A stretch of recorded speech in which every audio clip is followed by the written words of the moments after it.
1971નું operation ક્રેક્ટસ લીલી આ બહુ જ જાણીતું ઓપરેશન બનેલું હતું અને આ અત્યાર સુધીની સૌથી મોટી ભારતીય સેનાની જીત હતી. નમસ્કાર. ભારતે ઓપરેશન સિંદૂરથી પાકિસ્તાન ઉપર હુમલો કર્યો, પણ આપણી જે ભારતીય સેના છે એની શૌર્ય ગાથા છે, વીર ગાથા છે. કારણ કે ભારત અને પાકિસ્તાનના જે સંબંધો છે એ વર્ષોથી તણાવપૂર્ણ રહ્યા છે અને આ અવળચંડુ પાકિસ્તાન એવું છે કે જે ભારતને અનેક વખત છંછેડી ચૂક્યું છે, પણ ભારતે દરેક વખતે જડબાતોડ જવાબ આપેલા છે. તો ઓપરેશન સિંદૂર પહેલાં પણ 8 વખત આવા ભારતે પાકિસ્તાન સાથે આવા ઓપરેશન્સ હાથ ધર્યા છે, જેને જુદા જુદા નામ આપવામાં આવેલા હતા. તો આના વિશે તમારી સાથે વાત કરીશ. મારું નામ રાજેશ શાહ છે અને તમે જોઈ રહ્યા છો ગુજરાતના સૌથી મોટા ડિજિટલ ન્યૂઝ પ્લેટફોર્મ ખબરછે.com. 1965માં ભારતે પાકિસ્તાન સામે એક ઓપરેશન કરેલું અને એ ઓપરેશનનું નામ આપવામાં આવેલું ઓપરેશન રીડલ. એ વખતે એવું બનેલું કે પાકિસ્તાને એક ઓપરેશન ને નામ આપેલું હતું ઓપરેશન જિબ્રાલ્ટર અને ઓપરેશન ગ્રેટ સ્લેમ, અને એના હેઠળ પાકિસ્તાને ભારતને છંછેડવાનો પ્રયાસ કરેલો અને પછી ભારતે એનો જવાબ આપેલો હતો. કારણ કે એ વખતે પાકિસ્તાન કાશ્મીર પર કબજો કરવાનો ઈરાદો ધરાવતું હતું અને કાશ્મીર પર કબજો કરવાની કોશિશ કરેલી, પરંતુ 6 ડિસેમ્બર 1965ના દિવસે ભારતે ઓપરેશન રીડલ શરૂ કરેલું અને પાકિસ્તાની સેનાને ખદેડી કાઢેલી. એ પછી 1965માં જ ભારતીય સેનાનું એક ઓપરેશન હતું ઓપરેશન અબલેજ. એમાં પાકિસ્તાને કચ્છના જે રણ વિસ્તાર છે એની અંદર સરહદ પર હુમલા કરવાના શરૂ કરેલા, ત્યારે આનું જવાબી કાર્યવાહી તરીકે ઓપરેશન અબલેજ શરૂ કરવામાં આવેલું અને એમાં પણ ભારતે પાકિસ્તાની સેનાને ખદેડી નાખેલી. 1971નું ઓપરેશન ક્રેક્ટસ લીલી આ બહુ જ જાણીતું ઓપરેશન બનેલું હતું અને આ અત્યાર સુધીની સૌથી મોટી ભારતીય સેનાની જીત હતી.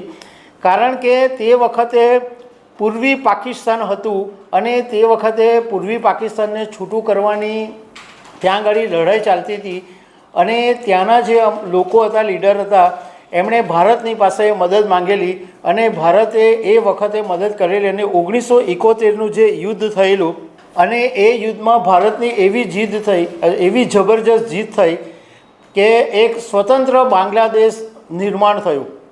ભલે બાંગ્લાદેશ અત્યારે ભારતની સામે છે, વિરુદ્ધમાં છે, પરંતુ 1971માં ભારતની મદદથી જ બાંગ્લાદેશ બનેલું હતું. અને તે વખતે ભારતીય સેનાનો જે પરચમ હતો એ એટલો જબરજસ્ત હતો કે પાકિસ્તાની સેનાએ સરેન્ડર કરવું પડેલું હતું.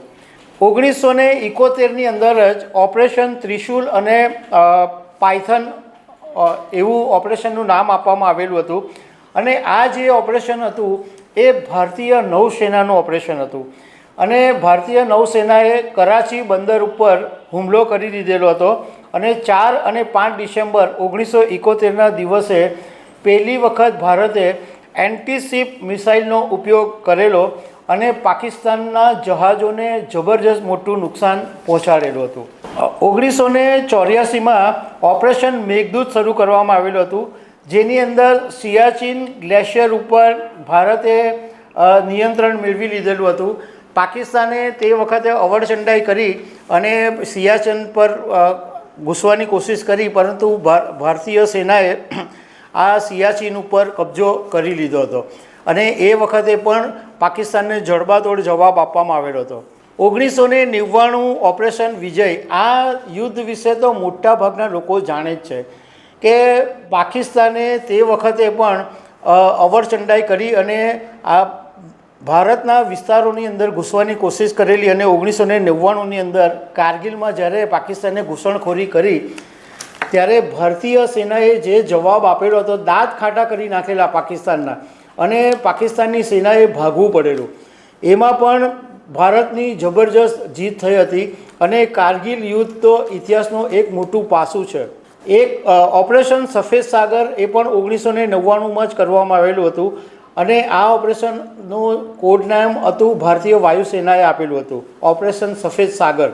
અને 1971 પછી વાયુ શક્તિનો એટલે એરક્રાફ્ટનો જે હવાઈ હુમલાનો પહેલીવાર સૌથી મોટો પ્રયોગ કરવામાં આવ્યો હતો.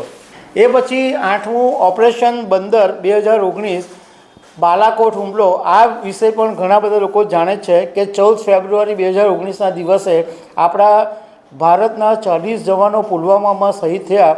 એનો જે જવાબ હતો એમાં ઓપરેશન બંદર શરૂ કરવામાં આવેલું અને 26 ફેબ્રુઆરી 2019ના દિવસે પાકિસ્તાનના બાલાકોટની અંદર ભારતે એર સ્ટ્રાઇક કરી દીધેલી.